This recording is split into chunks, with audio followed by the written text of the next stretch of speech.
Ben Franklin said those who are willing to sacrifice essential liberty for a little temporary safety deserve neither. Hi, Scott Horton here for the Bill of Rights Security Edition from SecurityEdition.com. It's a plain card-sized steel Bill of Rights designed to set off the metal detectors anywhere the police state goes, so you can remind those around you of the freedoms we've lost. And for a limited time, get free shipping when you purchase a frequent flyer pack of 5 Bill of Rights Security Edition cards. Play a leading role in the security theater with a Bill of Rights Security Edition from SecurityEdition.com.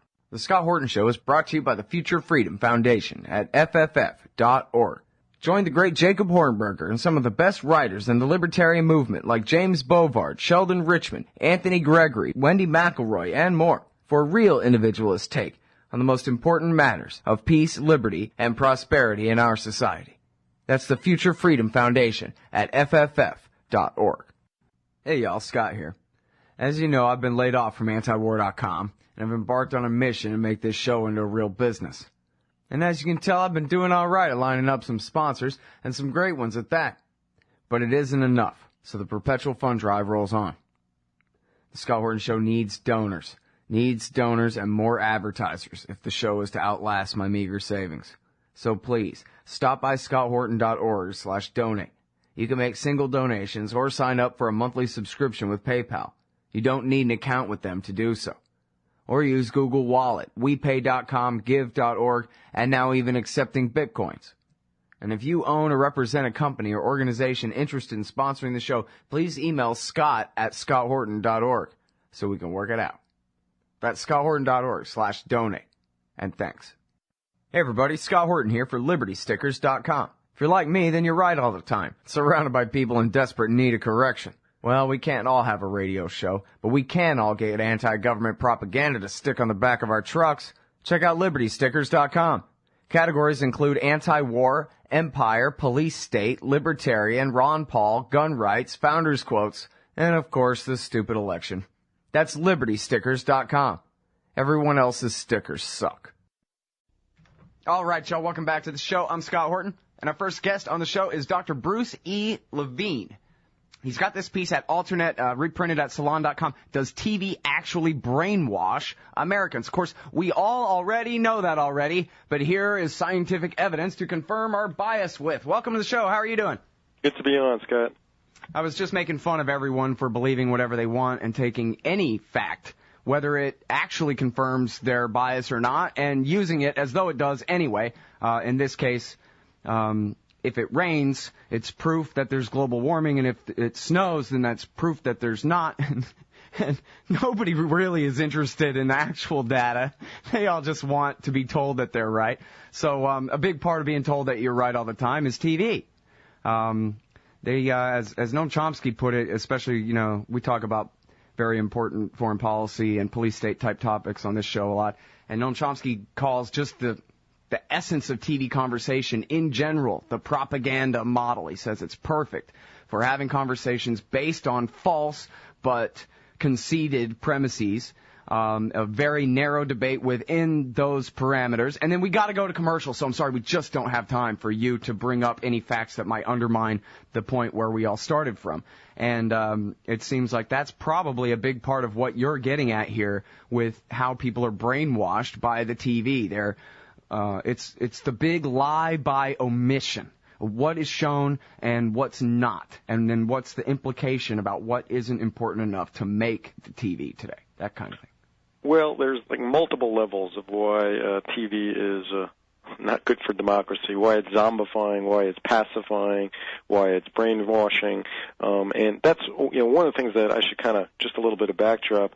What I'm really interested in are all the different areas, major institutions of American life, culture, that are pacifying us, that are getting us not to fight for democracy, and that was the subject really of that Get Up Stand Up book, my last book, which was really kind of taking a look at the different areas and what we can do about it. And one spoke in the wheel, of which there are many, including my own profession, which we could talk about some other time, the mental health profession. But there are several spokes in the wheel that are kind of pacifying us to not act on, to get up and stand up and act for democracy, and television is one of them. And the content of it is only one aspect of it. There are actually some more insidious aspects of it beyond the content of it. All right, well, let's talk a little bit about that, because I think I already just plagiarized Chomsky enough for everybody to get that point, so let's move on then. What is it about the TV? Because it's not the CRT, right? It's not the radiation getting your brain waves anymore, because now everybody's got LCD. Well, what happens to you, I mean, a lot of progressives want to focus in on the fact that, the programming is owned by, 6 major corporations, General Electric, Walt Disney, all these, they own pretty much what everybody sees out there. So there's clearly certain problematic things having to do with the content. It creates fear-based, kind of programming, gets people sort of scared. It's sort of insipid, and there's a lot of things about the programming itself. But probably the thing that's not talked about enough is just whatever you're viewing, regardless of the content, is going to kind of pacify you. And there's, for a generation now, there's just lots of studies that show no matter what kind of programming you're watching, they've done it on adults, they've done it on kids, and they've asked them, is this program stuff that you really like, that you find interesting, or you don't like? And their brain waves are basically the same, sort of slowed down in a kind of more zombified, hypnotized state, which is why, and this is not true across the board, but it's true for a lot of people, that they'll watch, say, for example, some really good television. For me, I consider a Bill Moyer's interview. He's talking to these whistleblowers week after week, talking about people telling us, how really America isn't a democracy. And these are excellent interviews. And lots of folks, including myself, the next day, all they can remember is that they saw a pretty good interview. They don't remember any of the content, as opposed to if you go online and you read a transcript of one of these interviews, you're far more likely, or listen to these things on radio. If you're listening on radio, reading transcripts, you're far more likely to remember certain content areas than if you're just kind of watching on TV. Then all you're going to generally remember something is, oh, that was really good. I was sort of entertained. That was really interesting. Right, that's what I always tell the audience on this show. You can't learn anything listening to the radio. The whole point of this show is to say, go read this thing that this guy wrote at Salon.com. That's where the learning is. You go, hey, you know what I learned on the radio today? There's a thing to read at Salon.com. That's the whole point of this, right? Antiwar.com/Porter. That's where the war party's lies are debunked. Go there. Well, you're going to learn, actually, your brain is working a lot more when you're just sitting there listening to a radio.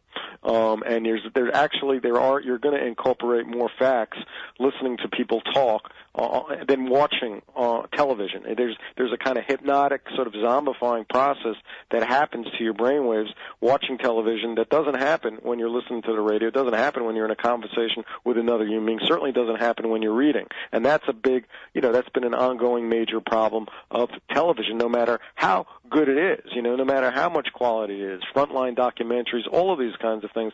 If that's the only place that you're kind of getting your information, you're not going to remember a lot of stuff. Right. And now, I think it's really interesting the way you talk about how TV in general is never about the content. Not just, the different effects that it has on you doesn't necessarily depend on the content, but actual just the programming of the TV in the first place, the putting together of these things to show everybody doesn't even really have anything to do with the content. What matters is what it looks like only. Right, exactly, and that's what there's some fantastic books over the ages, on television. One of the books that I talk about a lot in that article is Jerry Mander, who was a former advertising guy who's sort of like a reformed sinner. He wrote this book way back in the 70s called 4 Arguments for the Elimination of Television, and what he talks about is that really what these guys are caring about only. What good television is for them is anything that can hold your attention, and that's what they're caring about, is these things called technical events, which means like how many quick cuts and zoom-ins and rolls and animations and graphics, all of those kinds of things which are different than what the eye normally sees in natural life, and those are the kinds of things that are going to hold your attention, because just biologically we have something called the orienting response, and there's a lot written about this in a Scientific American article a few years back, but basically what this orienting response is biologically is it's just our instinctive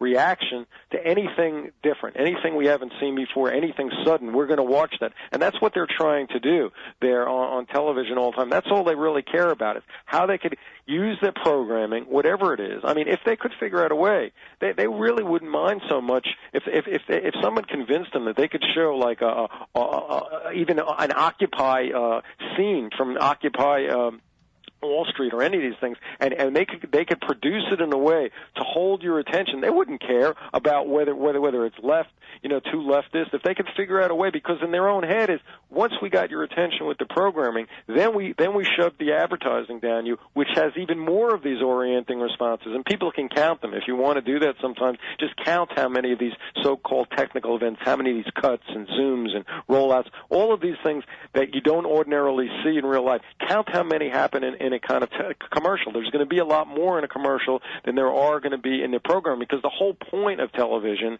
is it's produced, it's made for advertising. That's the point. The point is to use these programs to get them interesting enough, to get you to watch, but have these advertisings more interesting in a technical sense of these technical events, so that you'll much more likely remember some product. That's all they care about, is that vaguely you'll walk away from your 5 hours worth of television a day, which is what most Americans are watching, about right around 5 hours a day, and that you're not going to remember much except their products. And then you're going to go to the supermarket and you're going to see them on the shelves, and you're going to grab one off the shelf. That's the whole point of television. Mm-hmm. I was thinking about Neil Postman while I was reading your article in his book Technopoly, where he talks about how in America, he says America's what he defines as a technopoly, and that is a society where culture is completely surrendered to technology, where anything that can be invented will be invented, and once it's cheap enough, it will be deployed everywhere, and there's just no stopping it.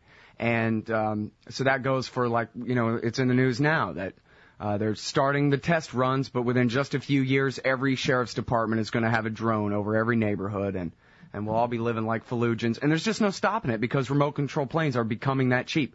Remote-controlled helicopters are becoming that cheap. So if it can be done, it will be done, that kind of thing. But he also talks about how the technologies that we use, like even, for example, the way this radio show is put together, the way that you and I are connecting right now, determines to a great degree what anyone can get out of it. And so he says that opinion polls, for example, that's a technology for measuring what people think, right? But of course, it's like the Heisenberg uncertainty principle. It changes not just, what people might answer if they'd come up with the idea to say something themselves rather than being asked, but also it changes even what it means to have an opinion. Are you for this or against it or whatever, rather than having an opinion which used to be sort of like a river, an ongoing thing that you would always be in the act of opinioning. It was like a verb rather than a noun, that kind of thing. That has all changed just because of the technology that we use. And you talk about here where the TV, in order to get people to pay attention to it, it has to shun, say, the kind of old school, long-term, back-and-forth conversation like the one you and I are having now here on this radio show, in favor of very short clips and whatever, just to keep your eyeballs tuned long enough so they can sell you soap during the break, right? Just for their most base reasons only, they have to keep it all very short and punchy, and you won't even see anything like, I remember in the 80s watching, my dad watching news shows where stuffy old people would talk for an hour about something important. You never see that kind of thing anymore. Everything is put together like it's, an MTV thing, even on the cable news or the Sunday morning news shows or anything.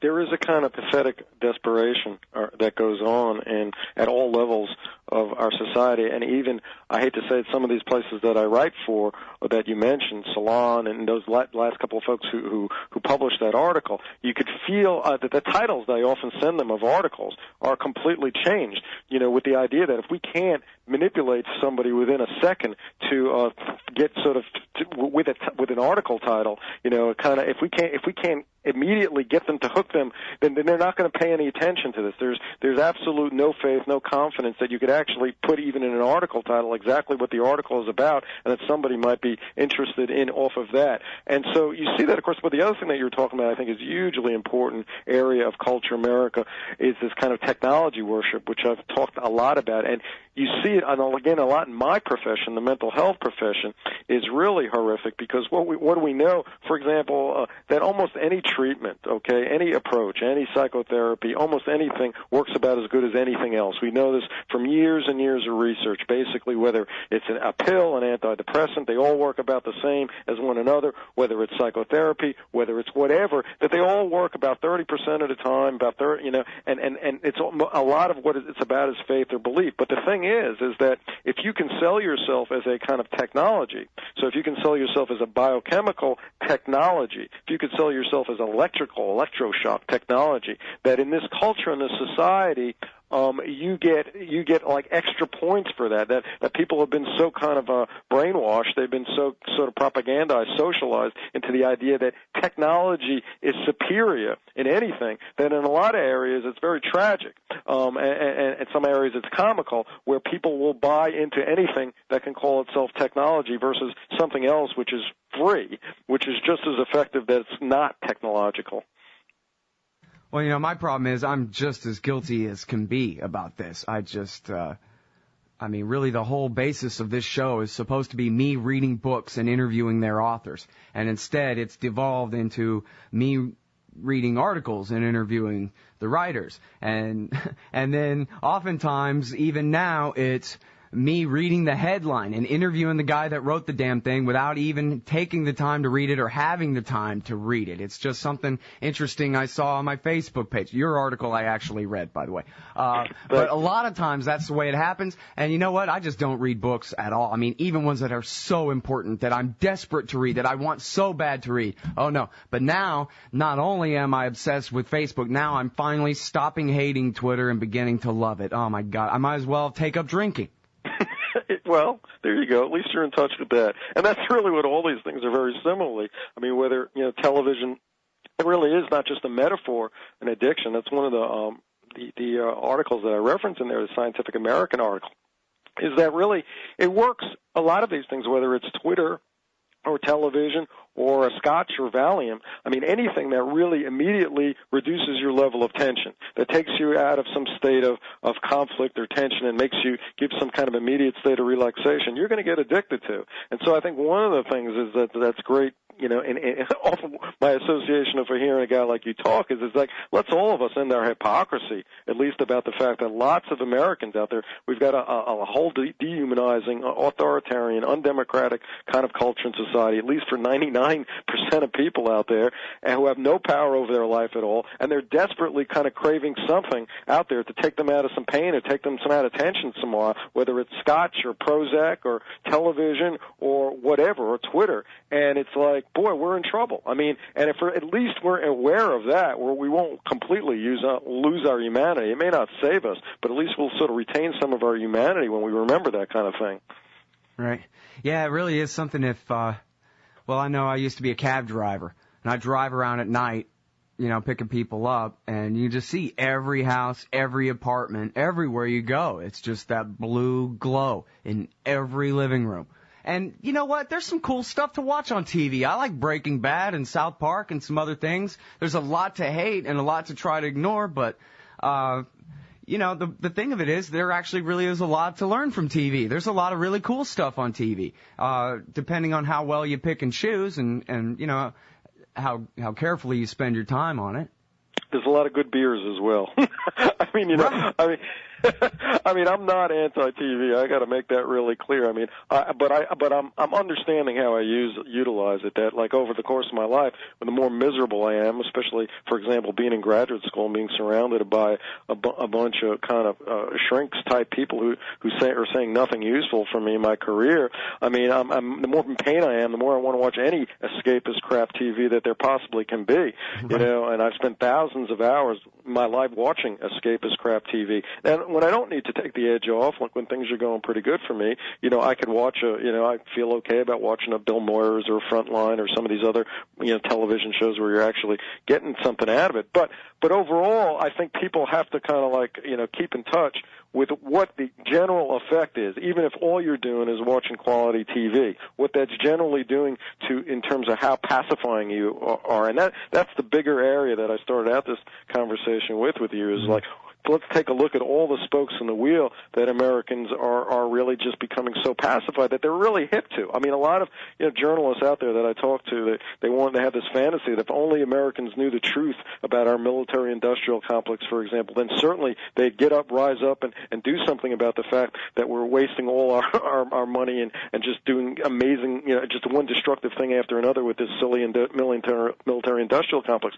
But the polls show, for example, that 65% of people do oppose these wars, and they have for a long time. So on a lot of big issues of the day, Americans do know enough about what's going on that truths alone aren't setting them free, and that's a big thing that I want to kind of get across to journalists and writers is like we're going to have to do more than just hold on to this idea that if only we can break through the corporate media and understand that there's just a lot of other aspects of our culture and society that are overwhelming people to the point of just pacification, and zombification and just kind of keeping them from doing anything. And if you really want to have any kind of democracy in America, you're going to have to take a look at those big areas, television just being one of them, my own mental health profession it being another one. Right.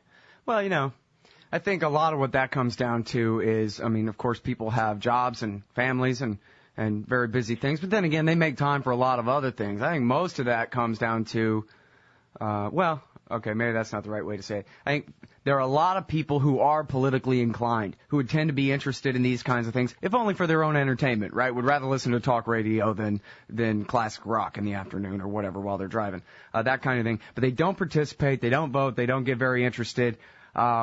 Because they know that they're powerless. They know if they even pretend to imagine, what if I decide I was going to go start taking part in my local Democratic Party and work towards some change?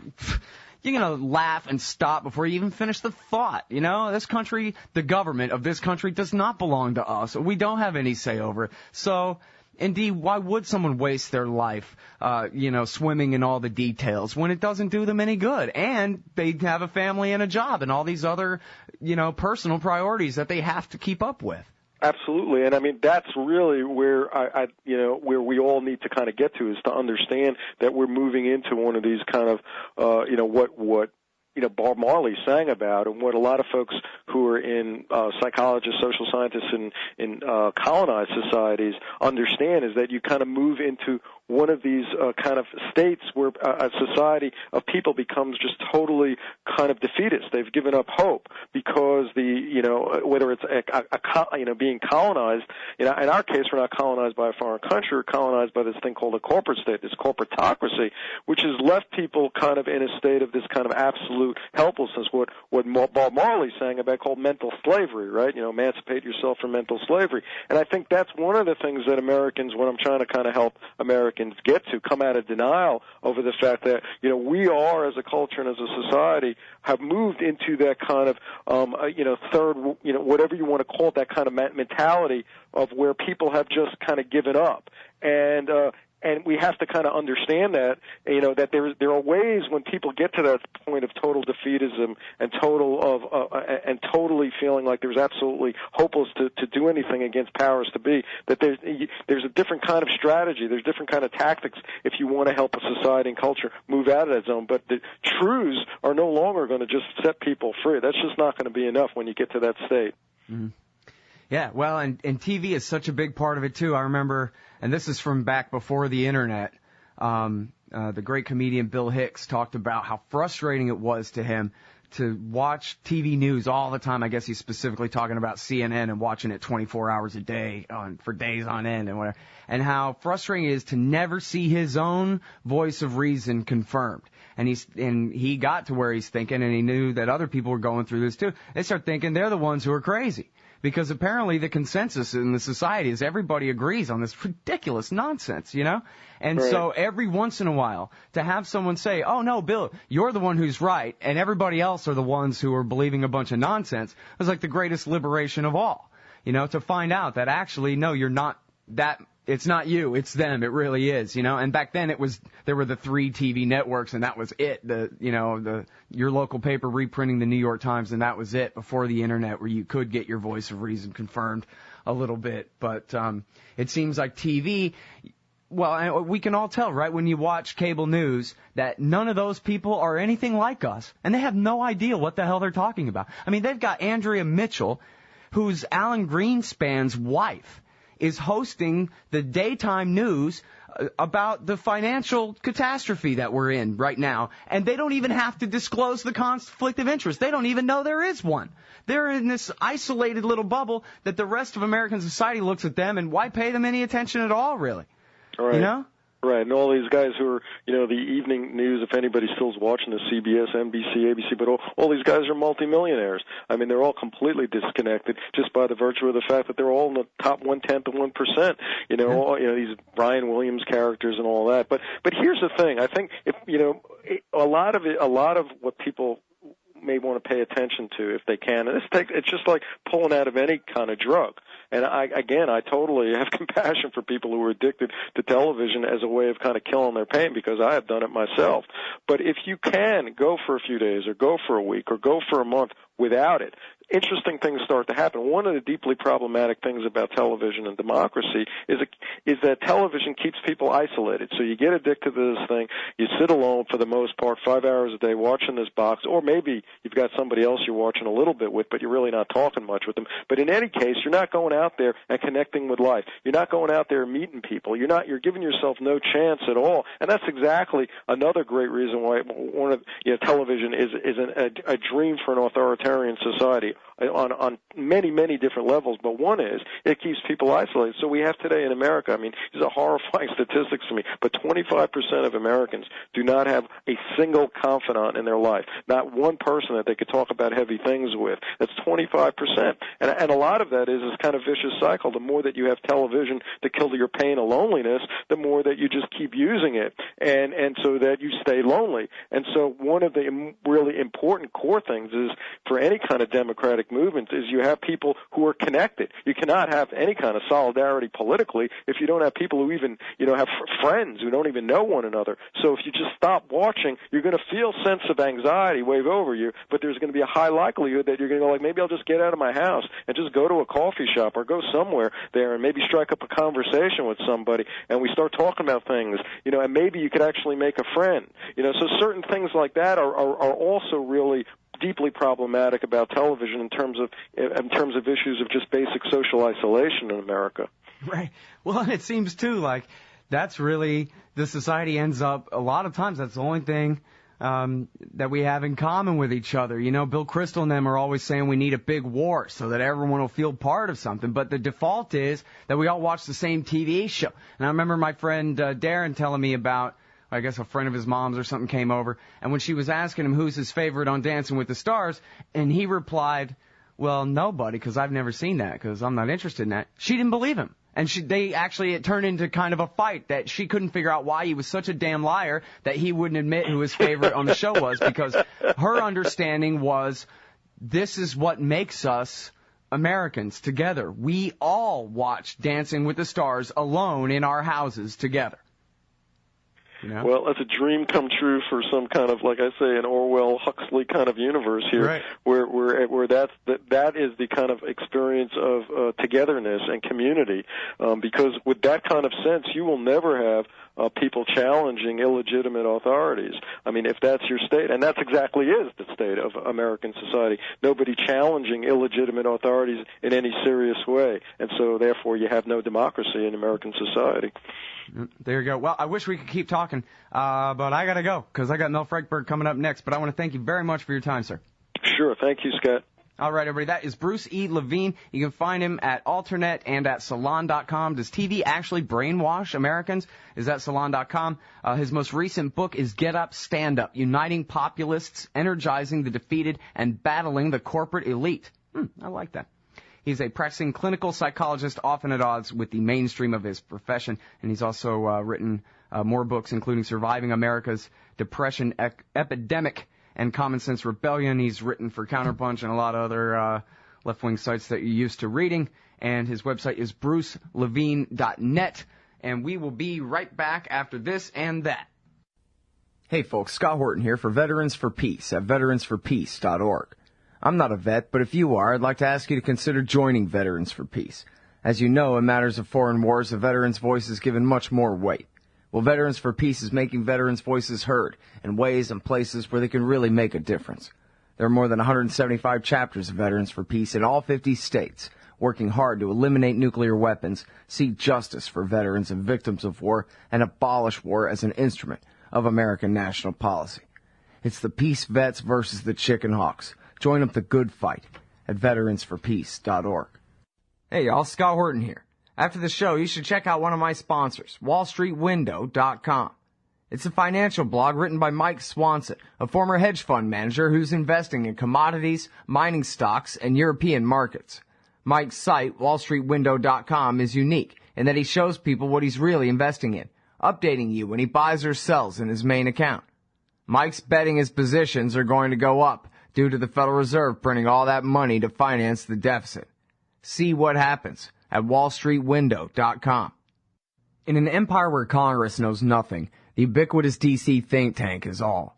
And the Israel lobby and their neocon allies must own a dozen. Well, Americans have a lobby in Washington, too. It's called the Council for the National Interest at councilforthenationalinterest.org. They advocate for us on Capitol Hill. Join CNI to demand an end to the U.S.-sponsored occupation of the Palestinians and an end to our government's destructive empire in the Middle East. That's the Council for the National Interest at councilforthenationalinterest.org. Hey ladies, Scott Horton here. If you would like truly youthful, healthy, and healthy-looking skin, there is one very special company you need to visit, Dagny & Lane at dagnyandlane.com.